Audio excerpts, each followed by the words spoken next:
하나님 말씀 보겠습니다. 요한복음 15장 15절부터 15장 16절 17절.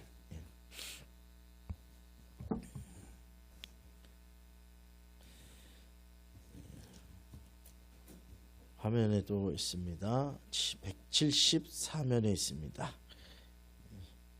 두 절이니까요. 화면 보시고 같이 읽겠습니다. 16절 17절. 시작. 너희가 나를 택한 것이 아니요 내가 너희를 택하여 세웠나니 이는 너희로 가서 열매를 맺게 하고 또 너희 열매가 항상 있게 하여 내 이름으로 아버지께 무엇을 구하든지 다 받게 하려 함이라. 내가 이것을 너희에게 명함은 너희가 서로 사랑하게 하려 함이라. 아멘. 우리 임마누엘 찬양대 찬양으로 하나님께 영광 올려 드리겠습니다.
기도합니다. 하나님 감사합니다.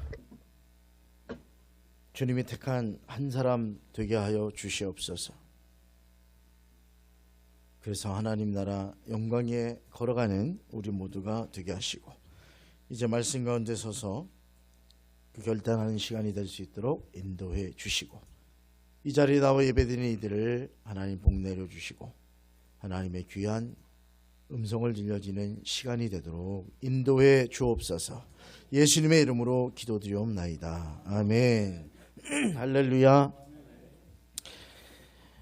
오늘 말씀, 내가 택하였다. 여기서 나는 예수님이시고 하나님이시지요.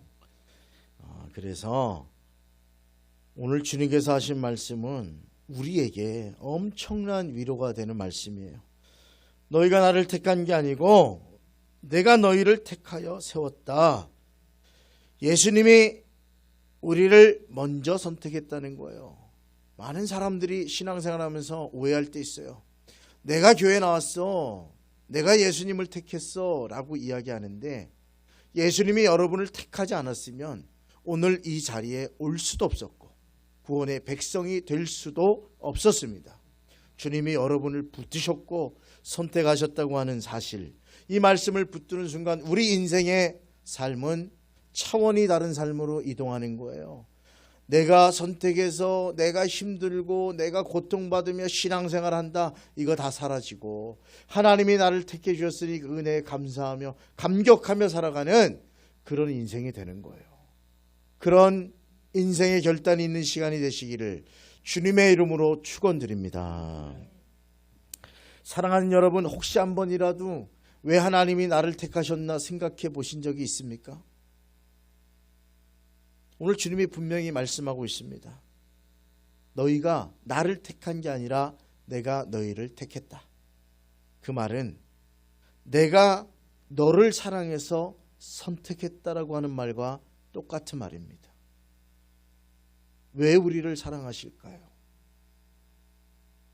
하나님이 선택했기 때문에 그래요. 여러분의 자녀를 왜 사랑하십니까? 우리 집에 하나님이 보내주셔서 선택돼 와 있으니까 사랑하는 거예요. 가슴이 찢어질 때도 있고, 자녀 때문에 기쁠 때도 있고, 충만할 때도 있어요. 왜요? 나의 자녀니까. 오늘 주님이 저와 여러분을 택하시고 첫 번째 주시는 말씀은 내가 너를 택했고 내가 너를 사랑하고 있다, 그렇게 말씀하고 계십니다.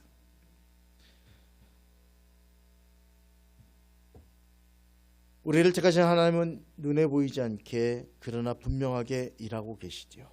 그게 하나님의 사랑의 표현이에요. 어느 한 목사님의 이야기입니다. 교회가 어려움을 겪을 때 사명이 흔들리기 시작했습니다. 신자들이 떠나고 마음에 상처를 입었어요. 내가 목회를 계속해야 되나? 그 사명이 흔들리고 있는데 하루는 기도 중에 하나님께서 말씀을 주셨어요. 쉬지 않고 내가 너를 이끌어 주리라. 그 말씀 듣고 펑펑 울고 몇 명 남지 않은 충성스러운 성도들과 함께 주께서 우리를 떠나지 않고 쉬지 않으시며 우리를 이끌어 주신다고 말씀하셨습니다. 우리 기도하며 이 약속을 붙들고 나가자고 그 몇 명 안 되는 성도들과 함께 기도하기 시작했습니다. 기도는 반드시 변화를 주시는 하나님의 통로예요. 하나님이 역사하기 시작했고요. 몇 년 후에 그 교회는 작은 불씨가 남아있으면 다시 불이 살아나는 것처럼 지역사회와 사회에 빛을 전하는 하나님의 아름다운 공동체로 든든히 섰다고 하는 간증입니다. 하나님은 그 작은 충성된 사람들의 그 작은 불씨를 통해서도 역사하시고 하나님이 큰 일을 계획하시고 내가 너를 선택했고 내가 너를 사랑하니 너는 나를 붙들고 걸어가라고 말씀하실 때 그 말씀 붙들고 걸어갔더니 저 교회는 안 돼. 그게 아니라 지역사회에 가장 우뚝 선 교회로 하나님께서 만들어 주셨어요. 하나님은 보이지 않지만 하나님의 선택받은 자들을 통해서 하나님은 일하고 계시며 여전히 멈추지 않고 계시다고 하는 사실을 여러분 믿으시기 바랍니다. 저와 여러분의 인생도 마찬가지입니다. 우리를 사랑하시고 선택하셨습니다. 그 사랑을 의심하지 말고 그 사랑을 붙드십시오. 그리고 나의 부족함에도 불구하고 하나님이 나를 사용하실 수 있도록 내어놓으면 하나님께서 일하시고 하나님이 저와 여러분의 인생을 귀하게 쓰실 줄 믿으시기를 주님의 이름으로 축원드립니다. 인생을 되돌아보면 우리는 얼마나 자주 안 돼요라는 말을 하고 삽니까? 근데 하나님은 그렇게 말씀하지 않아요. 내가 너를 택했어. 나는 너를 믿어. 그리고 나는 너를 들어 사용할 것이야 라고 그렇게 말씀해요. 근데 항상 우리는 우리 자신을 보면서 나는 안 돼요. 많은 성도님들 중에 들어본 말이 배운 게 없어서, 건강이 안 좋아서, 힘이 없어서, 일이 바빠서 그렇게 얘기하잖아요. 근데 정말 그런가요? 병들면 일하라 그래도 안 해요. 그 병 고치려고. 너무 많이 봤어요. 하루에 얼마를 버니 사업이 어떻게 잘 됐느니 했던 분들도 병원에 가면 살려고, 회복되려고 그러고 있어요. 너무 안타까워요. 아니, 더 건강 힘 있을 때 그 시간을 쪼개서라도 주를 위해서 좀 살지. 그 시간 다 지나가고 이제 그런데 하나님 보고 살려달라고. 그럼 살려주시죠. 은혜 주실 때도 있어요. 그렇지만 그렇지 않은 시간도 있다고요. 너무 안타까워요. 다시 회복되면, 다시 살림만 주시면 하나님 위해서 그렇게 살아보고 싶습니다. 그러세요. 그러셔야죠. 하나님이 사랑하시고 선택하셨으니까 사명이 있으면 또 기회를 주실 거예요. 기도하세요. 기도하세요. 그래도 하나님이 얼마나 사랑하는지 회복시켜 주시고, 안 하던 주차위원을 다 하고, 그래도 안 하던 일을 다 하고, 기도하기 시작하고, 삶이 변해서 돈만 쫓아가던 인생에서 진짜 하나님의 영광을 위해 살아가는 성실한 주님의 일꾼이 된 분들을 꽤 많이 저는 보았습니다.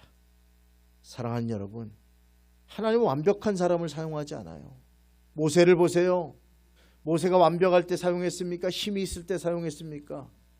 광야 헤매며 80세의 나이에 장인 어른 집에 더부살이하면서 양이나 치고 있던 소망 없는 그에게 주님이 찾아오셨어요. 모세야, 이제 일어나 이스라엘 백성을 구원하라. 그랬더니 자기 자신을 아는 모세는 거절했습니다. 하나님, 저 아닙니다. 저는 합당한 사람이 아닙니다. 다른 일을 보내소서. 그래도 하나님은 포기하지 않으셨습니다. 그를 택하셨기에 믿으셨고 끝까지 붙드셔서 그를 전무후무한 이스라엘의 위대한 지도자로 세워주셨습니다. 사랑하는 여러분, 하나님은 지금도 여전히 저와 여러분을 친히 택하셨기 때문에 우리를 믿고 계십니다. 너를 믿을 만해서 택한 게 아니야. 내가 믿어줄 테니까 너는 나를 신뢰하고 나아가라고 그렇게 말씀하고 계십니다. 병들었니? 삶이 어렵니? 왜 나를 신뢰하지 않니? 왜 나를 신뢰하지 않고 걸어가니? 주님 물으시는 거예요. 사랑하는 여러분, 신뢰라고 하는 건요, 내가 잘 될 때 흔들리지 않는 건 누구나 다 해요. 미안하지만. 잘 돼봐요. 못해요? 예수 믿고 형통해져 봐요. 어느 정도는 해요. 어느 분이 사업을 시작했는데 하나님의 영광을 위해 사업을 하겠습니다. 그렇게 시작했는데 돈이 벌리기 시작하고 떵떵거리기 시작하자 골프에 손을 대기 시작하고 술을 마시기 시작하고 접대 때문이야 업무 때문이야 얘기하면서 매일 밤마다 고주망태가 돼서 들어왔어요. 근데 하나님께서는 그를 사랑하셔서 어느 날 병원에 갔는데 그의 한쪽 폐를 다 날려버리셨어요.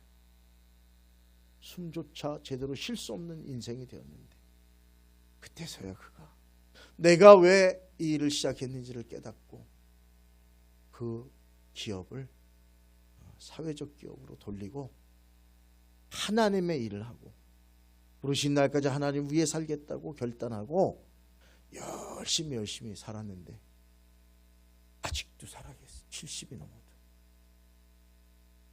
30대 후반에 그랬는데 왜 그렇게 했어요? 그 동기가 어쨌든 하나님의 영광을 위한 거니까 하나님께서 그를 치리하시고 그를 채찍질하셨지만 바른 길을 걸을 수 있도록 주님이 인도해 주셨기 때문에 그렇습니다.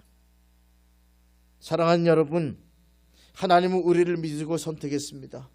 우리를 신뢰하며 우리를 믿어주시는 그분 앞에 우리도 하나님을 신뢰하면서 하나님의 사랑을 믿으면서 그 길을 걸어갈 수 있기를 주님의 이름으로 축원드립니다. 요셉은 형들에게 팔렸습니다. 감옥에 던져졌습니다. 절망밖에는 그의 인생에 열리지 않았어요. 분명히 꿈을 2번이나 꾸고 하나님이 나를 크게 사용할 거라고 믿었는데 그의 인생의 걸음은 날마다 절망의 구렁텅이로 마지막엔 감옥에까지 가는 그 삶이 되고 말았습니다. 그런데 그 감옥에서도 하나님은 여전히 일하고 계셨어요. 술 맡은 간원장, 떡 맡은 간원장이 어느 날 왕의 미움을 받아가지고 감옥에 들어왔는데 그곳에 같이 있게 되었습니다. 근데 그들이 꿈을 꾸었어요. 도저히 알 수 없는 꿈을 꾸었는데 요셉이 그 꿈을 해석해 줍니다. 그리고 그 꿈대로 정말로 이루어집니다. 요셉이 부탁하지요. 저를 좀 도와주십시오. 전 억울하게 갇혔습니다. 저를 기억해 주십시오.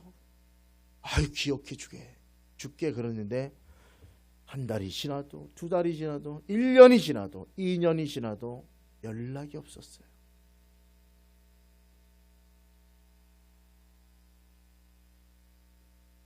형들에게 팔려서 10년간의 시간이 10년이 넘는 시간이 다 절망의 시간이 되는 게 없어요.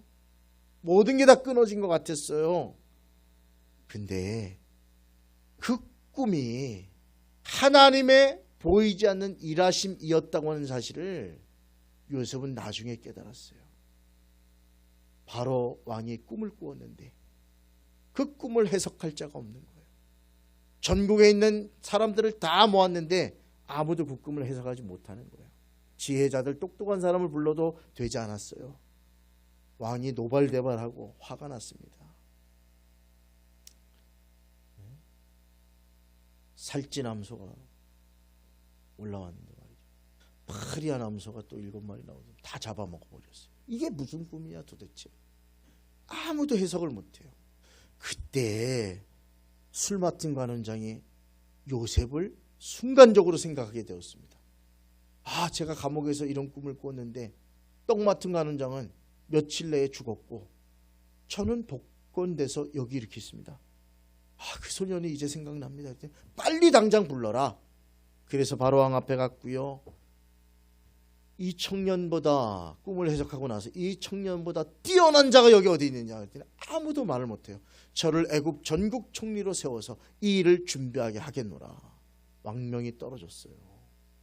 그리고 애굽에서 가장 유력한 집안의 딸과 혼인을 시켜주므로 아주 유능한 가문 속에 들어가게 해주고 누구도 그에게 아무것도 하지 못하도록 강력하게 해줘서 14년 그리고 그가 깨달았어요. 내가 여기에 온 것이 이들 모두를 살리는 것도 있었지만 하나님의 약속의 가문인 우리 가문을 살리기 위해서 나를 먼저 보내셨구나.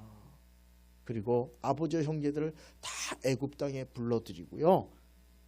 그들이 400년 만에 200만 명이라고 하는 어마어마한 민족을 이루게 되는데 쓰임받는 인물이 되었습니다. 감옥 갔습니까? 고난이 있습니까? 힘든 일이 있습니까? 하나님의 선택을 믿으십시오. 하나님은 여전히 내 삶의 이면에서 여전히 믿는 자를 통해 일하고 계신다고 하는 사실을 기억하시길 바랍니다. 한순간 눈물을 묵묵히 견디고 믿음으로 나아가십시오. 그분의 선택을 믿으십시오.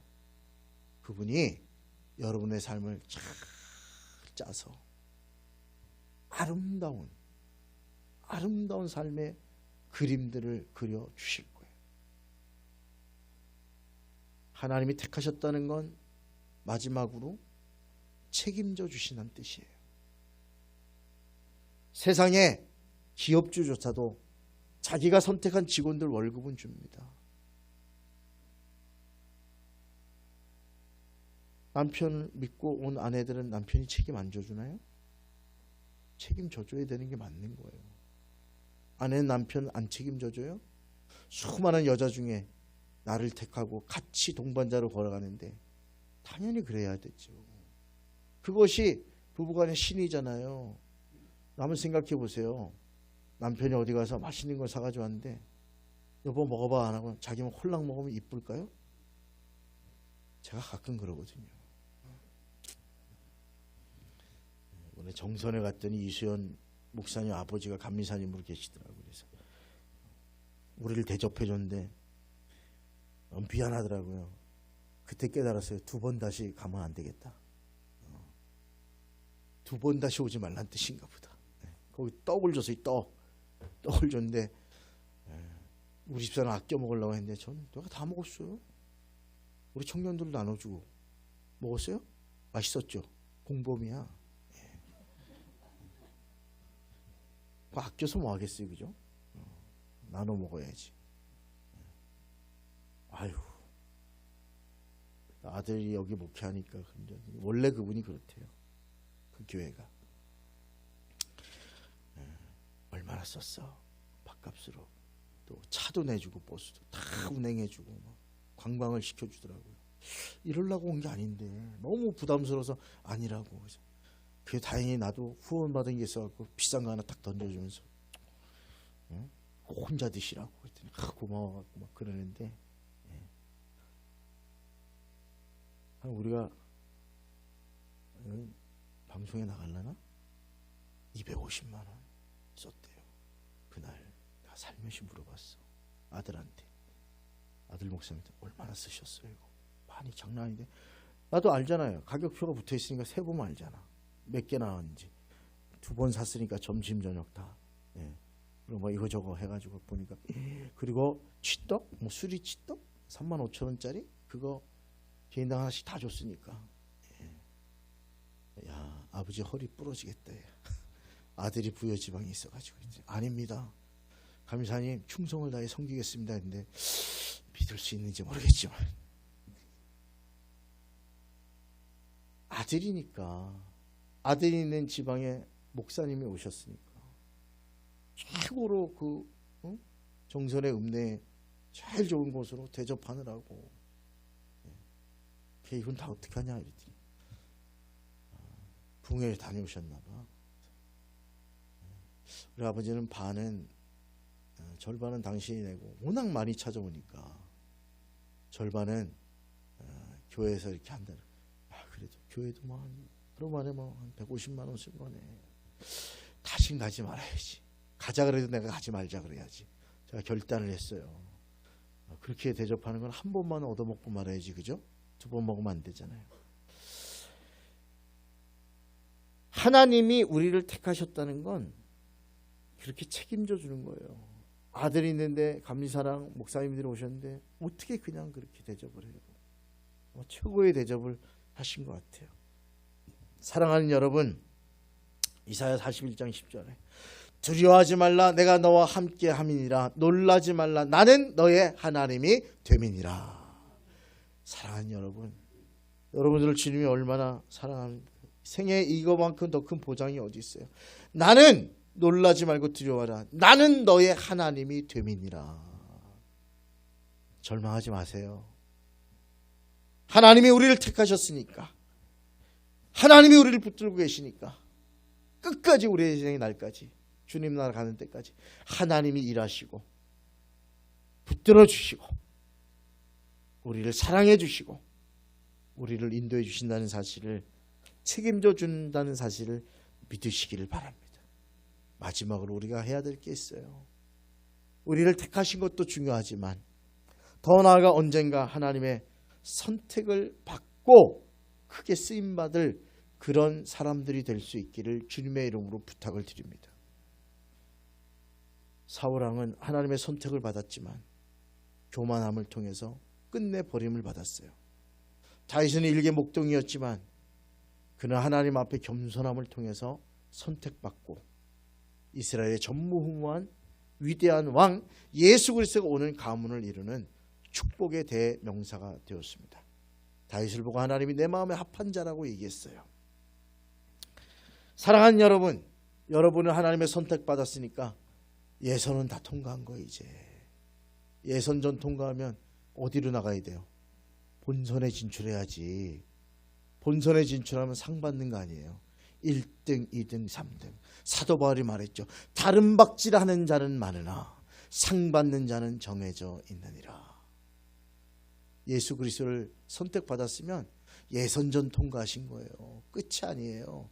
이제 본선 무대에 올라가서 여러분의 인생이 주님이 쓰실 만한 인생이 되시고 주님이 사랑하는 인생이 되시고 주님께 영광 돌리는 인생이 되셔서 하나님의 기쁨을 드리는 본선에서 1등은 못해도 3등 안에 들어야 될 거 아니에요.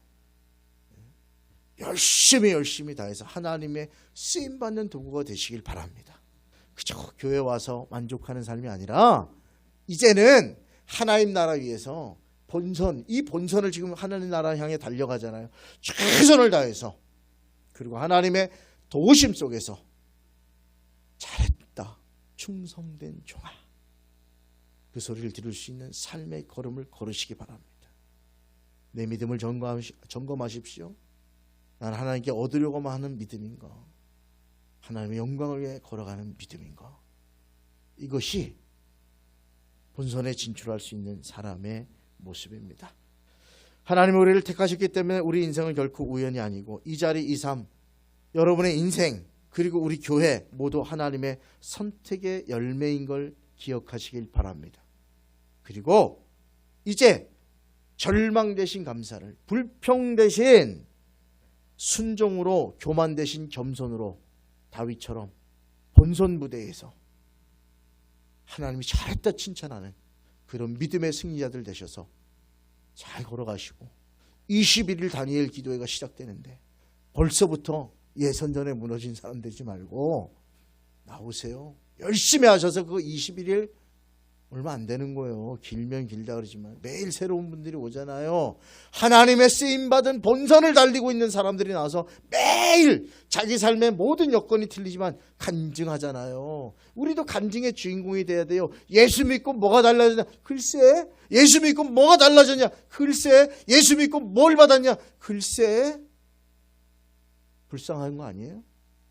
주님 믿으면 주님이 일하시고 사랑하시고 역사해 주시는데 왜 변화가 없는 거예요? 저도 여러분도 그 주님의 선택 가운데 감사함을 믿고 믿음의 본선에서 승리하길 바라고, 이번 음악 개통에서 이웃을 섬기는 일에도 헌신하시고 21일 다니엘 기도에 나오셔서 수많은 믿음의 사람들, 그분들의 이야기를 들으며, 어제 감독님 보니까 뭐라? 임파테이션? 그분은 그런 걸 믿나 봐요. 논산 종합교회 목사님을 그 바쁜 토요일에 오라 그랬어. 임파테이션 한다고. 그 교회가 문제가 많은 교회인데 다 해결받고 부흥하고 있대 지금. 우리로 말하면, 세상 말로 하면 기바더라고. 세상 사람 그렇게 얘기하는데 이분은 역사하시는 하나님의 그 역사가 옮겨진다고 믿는 거예요. 맞아요? 기도하는 사람 가까이 오면 기도의 역사를 경험해요. 불평하는 사람 가까이 오면 불평의 역사를 경험해요. 믿음 없는 자의 삶에 가까이 오면 믿음 없는 자가 되는 거예요. 누구를 만나냐가 그렇게 중요한 거예요. 그래서 오라 그래서 앉아있다 갔어요. 그 목사님이. 사랑하는 여러분, 이번 일들을 통해서 다시 한번 신앙에 점검하고 멋지게 하나님의 쓰임받는 귀한 분들 선택했으니 너 나 믿어라. 끝까지 신뢰하라. 요셉처럼 다윗처럼 반드시 하나님께서 세워주시고 쓰시는 승자들, 주님이 인도하는 승자, 세상 승자 말고 참된 승자 되는 저와 여러분 되시기를 주님의 이름으로 축원드립니다. 기도하겠습니다. 주님, 우리의 공로가 아니라 주님의 사랑으로 우리를 택하셨음을 감사합니다. 우리의 부족함보다 크신 은혜로 우리를 인도해 주시니 감사합니다. 돌아보니 다 하나님의 은혜입니다. 하나님, 날마다 우리 마음은 어제 다르고 오늘 다르고 모레 다르고 날마다 변하는데 주님은 변치 않고 우리를 믿어주시고 사랑해 주시고 책임져 주시니 감사합니다. 그 믿음으로 걸어가는 이들을 축복하셔서 본선의 신앙 무대에서도 승자들이 되고 영광 돌리는 많은 믿음의 사람들이 다 될 수 있도록 주님 인도하시고 복 내려 주시옵소서. 예수님의 이름으로 축복하며 기도 올리옵나이다. 아멘.